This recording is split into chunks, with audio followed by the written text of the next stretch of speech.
fellow Filipinos, magandang araw sa inyong lahat.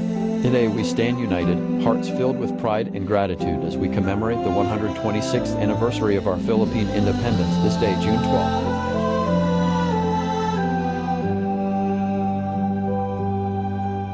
Sa bawat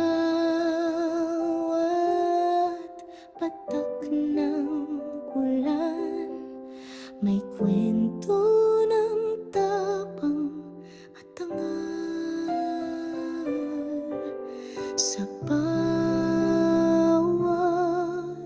sigaw ng hangin, kalayaan ang bumabalik. Hindi dahil sa laban, kundi sa pagmamahalan, ang bayan ay nagiging tahanan.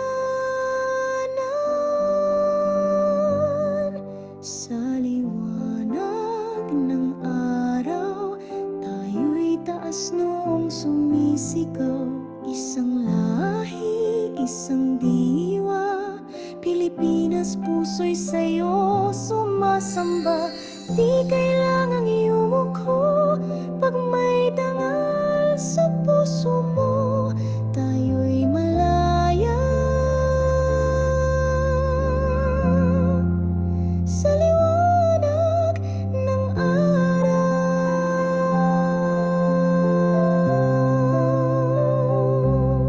Sa dugong kayo manggi, sa panaginip ng ating tayong mga ninuno. Tayo ang katuparan. Sa liwanag ng araw, tayo'y apoy na di matitinag. Hawak kamay, buong giting, ang puso'y iisa, Pilipinas namin. Di kailangang yumuko pag may dangal sa puso mo.